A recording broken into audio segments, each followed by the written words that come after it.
ଗୋଟିଏ ଦିନର ଖବର ମାନେ ମାତ୍ର 24 ଘଣ୍ଟାର ଖବର କ'ଣ ଓଡ଼ିଶା ଭଳି ଏକ ସମ୍ପୂର୍ଣ୍ଣ ରାଜ୍ୟର ଚିତ୍ର ମିଳିପାରେ? ହୁଏତ କଷ୍ଟକର, କିନ୍ତୁ ଆସନ୍ତୁ ଆଜି ସେହି ଚେଷ୍ଟା କରି ଦେଖିବା।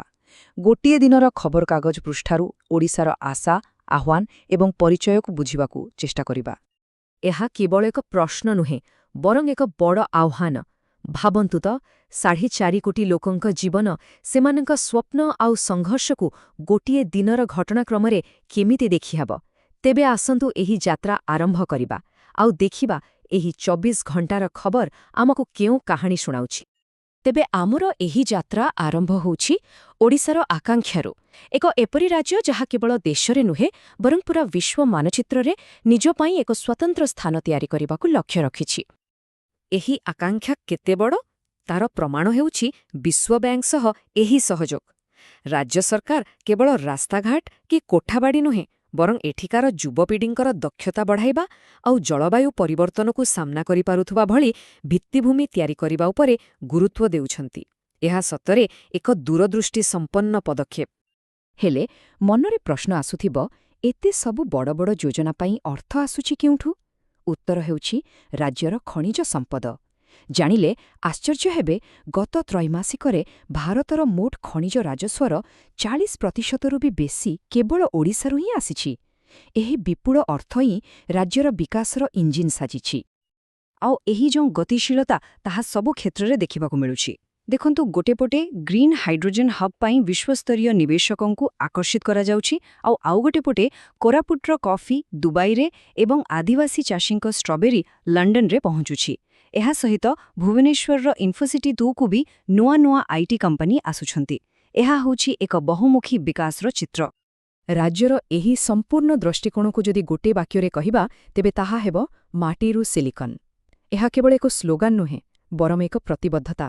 ମାନେ ରାଜ୍ୟର କୃଷିଭିତ୍ତିକ ପରମ୍ପରାକୁ ସମ୍ମାନ ଦେବା ସହ ଏକ ଉଚ୍ଚ ପ୍ରଯୁକ୍ତିବିଦ୍ୟା ଆଧାରିତ ଅର୍ଥନୀତି ଗଠନ କରିବାର ଏକ ଶକ୍ତିଶାଳୀ ପରିକଳ୍ପନା।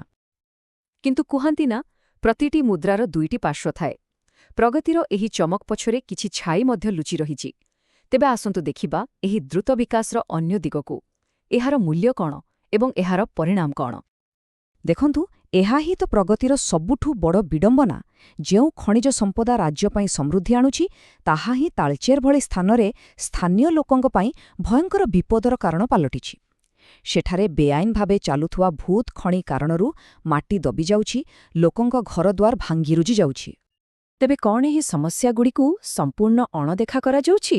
ନା, ସେମିତି ବି ନୁହେଁ। ଓଡ଼ିଶା ହାଇକୋର୍ଟ ଏହି ପ୍ରସଙ୍ଗରେ ହସ୍ତକ୍ଷେପ କରିଛନ୍ତି। ଯେଉଁ କମ୍ପାନୀମାନେ ଖଣି ଉତ୍ତୋଳନର ନିୟମ ମାନୁନାହାନ୍ତି କି ଲକ୍ଷ୍ୟ ପୂରଣ କରୁନାହାନ୍ତି, ସେମାନଙ୍କ ବିରୁଦ୍ଧରେ କାର୍ଯ୍ୟାନୁଷ୍ଠାନ ପାଇଁ ରାଜ୍ୟ ସରକାରଙ୍କୁ ନିର୍ଦ୍ଦେଶ ଦିଆଯାଇଛି। ଏହା ଦର୍ଶାଉଛି ଯେ ବ୍ୟବସ୍ଥା ଭିତରେ ଉତ୍ତରଦାୟିତ୍ୱ ପାଇଁ ପ୍ରୟାସ ଜାରି ରହିଛି। ବିକାଶ ଆଉ ଅଭିବୃଦ୍ଧିର ଏହି କାହାଣୀ ଭିତରେ କିଛି ବାସ୍ତବତା ଅଛି ଯାହା ହୃଦୟକୁ ଦୋହଲାଇ ଦିଏ। ମୟୂରଭଞ୍ଜରୁ ଆସିଥିବା ଏହି ଖବର ସେହିଭଳି ଏକ ଘଟଣା। ଜଣେ ପୁଅ ତା ନିଜ ମା'କୁ କେବଳ ଗୁଣିଗାରେଡ଼ି ସନ୍ଦେହରେ ହତ୍ୟା କରିଛି। ଏହା କେବଳ ଏକ ଅପରାଧ ନୁହେଁ, ବରଂ ଆମ ସମାଜରେ ଏବେ ବି ରହିଥିବା ଅନ୍ଧବିଶ୍ୱାସର ଏକ ଭୟଙ୍କର ପ୍ରତିଛବି। ଆଉ ବିକାଶର ଆଉ ଗୋଟିଏ ମୂଲ୍ୟ ହେଉଛି ପରିବେଶ ପ୍ରଦୂଷଣ। ଫରକଟା ପୂରା ସ୍ପଷ୍ଟ। ଗୋଟେପଟେ ଭୁବନେଶ୍ୱରର ବାୟୁ ଗୁଣବତ୍ତା ମଧ୍ୟମ ଧରଣର ଥିବାବେଳେ ଅନୁଗୁଳ ଓ ତାଳଚେର ଭଳି ଶିଳ୍ପାଞ୍ଚଳର ବାୟୁ ବିପଜ୍ଜନକ ସ୍ତରରେ ପହଞ୍ଚିଛି। ଏଥିରୁ ସ୍ପଷ୍ଟ ଜଣାପଡ଼ୁଛି ଯେ ଶିଳ୍ପାୟନର ମୂଲ୍ୟ ସ୍ଥାନୀୟ ଲୋକଙ୍କର ସ୍ୱାସ୍ଥ୍ୟକୁ ଦେବାକୁ ପଡ଼ୁଛି। ଅର୍ଥନୀତି ଆଉ ପରିବେଶ ପରେ ଆସନ୍ତୁ ଏବେ କାହାଣୀର କେନ୍ଦ୍ରବିନ୍ଦୁକୁ ଯିବା, ଓଡ଼ିଶାର ଲୋକମାନଙ୍କ ପାଖକୁ। ସେମାନେ କେମିତି ନିଜ ଅଧିକାର ପାଇଁ ଲଢ଼ୁଛନ୍ତି ଏବଂ ଦୈନନ୍ଦିନ ଜୀବନର ବାସ୍ତବତାକୁ ସାମ୍ନା କରୁଛନ୍ତି। ସାମାଜିକ ନ୍ୟାୟ ଦିଗରେ ଗୋଟିଏ ବହୁତ ବଡ଼ ଆଉ ଗୁରୁତ୍ୱପୂର୍ଣ୍ଣ ପଦକ୍ଷେପ ଦେଖିବାକୁ ମିଳିଛି। ଓଡ଼ିଶା ମାନବିକ ଅଧିକାର ଆୟୋଗ ଏକ ଐତିହାସିକ ନିର୍ଦ୍ଦେଶ ଜାରି କରିଛନ୍ତି।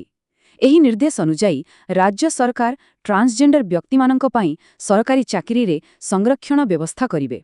ଏହା ସମାଜର ଏକ ଅବହେଳିତ ବର୍ଗକୁ ମୁଖ୍ୟ ସ୍ରୋତରେ ସାମିଲ କରିବାର ଏକ ବଡ଼ ପ୍ରୟାସ। ଏସବୁ ଭିତରେ ତୃଣମୂଳ ସ୍ତରରୁ ବି ଲୋକଙ୍କ ସ୍ୱର ଶୁଣିବାକୁ ମିଳୁଛି। ସୋନପୁରରେ ମହିଳାମାନେ ନିଶାମୁକ୍ତ ପଞ୍ଚାୟତ ପାଇଁ ଆନ୍ଦୋଳନକୁ ଆହୁରି ଜୋରଦାର କରିଛନ୍ତି। ଅନ୍ୟପଟେ ନବରଙ୍ଗପୁରର ଏକ ଗାଁରେ ଧାର୍ମିକ ଉତ୍ତେଜନା କାରଣରୁ ଏକ ସ୍ଥାନୀୟ ଚର୍ଚ୍ଚକୁ ତାଲା ପକାଇ ଦିଆଯାଇଛି। ଏହା ଦର୍ଶାଉଛି ଯେ ସମାଜରେ ସକ୍ରିୟତା ବି ଅଛି ଆଉ ସଂଘର୍ଷ ବି ଅଛି। ହେଲେ ଏତେ ସବୁ ବିକାଶ ଆଉ ସଂଘର୍ଷ ଭିତରେ ଓଡ଼ିଶାର ପ୍ରକୃତ ଆତ୍ମା କେଉଁଠି ଅଛି? ତାହା ହେଉଛି ଏହାର ସଂସ୍କୃତି ଓ ସମ୍ପ୍ରଦାୟରେ। ଆସନ୍ତୁ ଦେଖିବା କେମିତି ଏଠାରେ ପରମ୍ପରା ଓ ଆଧୁନିକତା ଏକାଠି ହୋଇ ଏକ ନୂଆ ରୂପ ନେଉଛନ୍ତି। ଦେଖନ୍ତୁ, ଗୋଟିଏ ହିଁ ଦିନରେ ଓଡ଼ିଶାର ଇତିହାସ, ବର୍ତ୍ତମାନ ଆଉ ଭବିଷ୍ୟତ କେମିତି ଏକାଠି ବାନ୍ଧି ହୋଇ ରହିଛି। ସକାଳେ ସ୍କୁଲମାନଙ୍କରେ 150 ବର୍ଷ ପୁରୁଣା ବନ୍ଦେ ମାତରମ୍ ଗାନ କରାଯାଉଛି। ସେହିଦିନ ଜଣେ ଶତାୟୁ ଗାନ୍ଧୀବାଦୀ ନିଜର 100ତମ ଜନ୍ମଦିନ ପାଳନ କରୁଛନ୍ତି। ଆଉ ଆସନ୍ତା ମାସରେ ହେବାକୁ ଥିବା ପରୀକ୍ଷାରେ ଏଆଇ ଚାଳିତ ସିସିଟିଭି ବ୍ୟବହାର ହେବ। ଅତୀତ, ବର୍ତ୍ତମାନ ଆଉ ଭବିଷ୍ୟତ ସବୁକିଛି ଏକାଠି ଚାଲିଛି। ସେହିପରି ସାମାଜିକ ଜୀବନର ସ୍ପନ୍ଦନ ବି ସବୁଠି ଅନୁଭବ କରିହେଉଛି। ସୁନ୍ଦରଗଡ଼ରେ 200ରୁ ଅଧିକ ଦଳକୁ ନେଇ ଗ୍ରାମୀଣ ଫୁଟବଲ ଟୁର୍ଣ୍ଣାମେଣ୍ଟ ଆରମ୍ଭ ହେଉଛି। ଗଞ୍ଜାମରେ ବି ବିରଳ କୃଷ୍ଣସାର ମୃଗଙ୍କୁ ବଞ୍ଚାଇବା ପାଇଁ ଗଣନା କରାଯାଉଛି। ଆଉ ବ୍ରହ୍ମପୁରରେ ପୋଲିସ ଲୋକମାନଙ୍କୁ ସେମାନଙ୍କ ହଜିଯାଇଥିବା ମୋବାଇଲ ଫେରାଉଛି। ଏହା ହିଁ ତ ଏକ ଜୀବନ୍ତ ଆଉ ସକ୍ରିୟ ସମାଜର ଚିତ୍ର। ଆଉ ଶେଷରେ ଆସନ୍ତୁ ଆସ୍ଥା ଆଉ ବିଜ୍ଞାନର ଏକ ଅପୂର୍ବ ମିଳନ ଦେଖିବା। ପୁରୀର ଶ୍ରୀଜଗନ୍ନାଥ ମନ୍ଦିରରେ ଶ୍ରଦ୍ଧାଳୁଙ୍କ ପାଇଁ ଏକ 24 ଘଣ୍ଟିଆ ହୃଦ୍ରୋଗ ଚିକିତ୍ସା କେନ୍ଦ୍ର ଖୋଲାଯାଇଛି। ଏହା ଦର୍ଶାଉଛି କିପରି ପରମ୍ପରା ସହିତ ଆଧୁନିକ ସେବାକୁ ଯୋଡ଼ି ଲୋକଙ୍କ ଜୀବନକୁ ସୁରକ୍ଷିତ କରାଯାଇପାରେ। ତେବେ ଏହି 24 ଘଣ୍ଟାର ଯାତ୍ରା ଶେଷରେ ଆମେ କେଉଁଠି ପହଞ୍ଚିଲେ? ଆମେ ଦେଖିଲେ ବିଶ୍ୱସ୍ତରୀୟ ଆକାଂକ୍ଷା ଆଉ ତା ସହିତ ଜଡ଼ିତ ଯନ୍ତ୍ରଣା। ଆମେ ଦେଖିଲେ ନ୍ୟାୟ ପାଇଁ ଲୋକଙ୍କର ସଂଘର୍ଷ ଆଉ ତା ସହିତ ସମୃଦ୍ଧ ସାଂସ୍କୃତିକ ଐତିହ୍ୟ। ତେବେ ପ୍ରଶ୍ନ ଉଠୁଛି, ବିକାଶ, ଐତିହ୍ୟ ଆଉ ନ୍ୟାୟ, କ'ଣ ଓଡ଼ିଶା ସତରେ ଏହି ତିନୋଟିକୁ ଏକା ସଙ୍ଗରେ ହାସଲ କରିପାରିବ? ଏହାର ଉତ୍ତର ହିଁ ବୋଧହୁଏ ଓଡ଼ିଶାର ଭବିଷ୍ୟତ ଲେଖିବ।